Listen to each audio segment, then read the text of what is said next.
Well, Coach Prime continues to silence the critics. Like most critics, my number one critique on Coach Prime turning this Colorado Buffaloes team around quickly was that they just looked really small on the defensive side of the ball, especially that defensive line. Watching Colorado in their spring game, just objectively watching that film and watching that tape, they just looked small on the defensive side of the ball. It didn't look like they had a guy who was like really over 240, 250 pounds on that defensive line. It looked like they had a bunch of guys who were like 6'1", 6'2", 240, which is okay, but like if you want to really be winning and change the program around quickly, go get you some big boys on that defensive line. And that is exactly what Deion Sanders went out and did. In the past 2 days, Deion Sanders brought in 3 defensive linemen who are all big bodies. He first brought over former 3-star defensive lineman Bishop Thomas from Florida State, standing at 6'2", 301 pounds. Bishop didn't really get a whole lot of playing time at Florida State,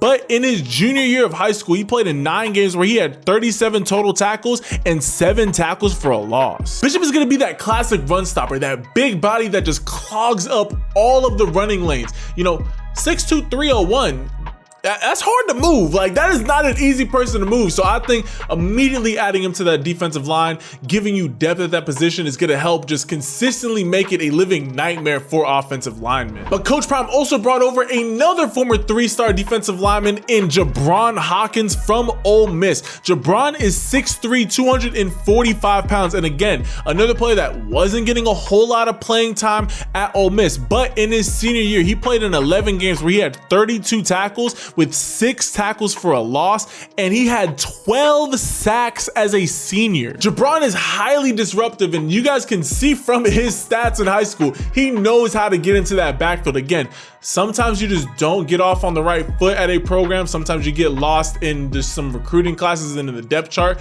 Jibron Hawkins, again, at 6'3", 245 pounds. He's another big body guy. He's gonna be giving you a little bit more of that finesse, a little bit more explosiveness, but another guy that's gonna be more so focused on getting after the quarterback. And the last guy that Coach Prime brought over was former Missouri defensive lineman Arden Walker, standing at 6'4", 248 pounds. He actually did get some playing time at Missouri. In his freshman year, he played in 3 games where he had 2 assisted tackles and 5 total tackles. And then in his junior year, he played in 11 games where he had 5 solo tackles and 6 total tackles with 1.5 tackles for a loss. Now, Arden obviously is the guy that has the most college playing time, so he's gonna be the guy that Coach Prime is gonna really be relying on to quickly turn around the defensive line. Again, if you want to succeed in a Power 5 conference, you need to have big bodies and you need to have them in abundance. Coach Prime bringing over these 3 guys along with the guys that he's already brought over in the transfer portal, as well as the guys that are already there.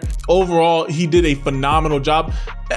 At this point, nobody can really say anything. Every single position and need that Coach Prime needed to address, he addressed in abundance. He's gotten rid of entire position groups and brought in all of his new guys. Coach Prime knows what he's doing. It's going to be a lot of turnaround. I still am holding my prediction of Colorado being a 5 to 6 win team in Coach Prime's first year. But again, that's 5 to 6 times more wins than they had last year. So, but the next year after that is where you're going to really see the dividends of the Coach Prime effect in Colorado paying off. I want to hear from y'all. Comment down below. Coach Prime bringing over 3 quality defensive linemen who can all help and just add to that defensive line rotation. What are you guys' thoughts? Comment that down below. Leave this video a like and hit that subscribe button. We're going to keep you up to date with all of the Colorado news. There's really Colorado news each and every single day. We will keep you up to date with all of it. I love and appreciate each and every single last one of you guys. And I will catch you guys in the next video. Ciao.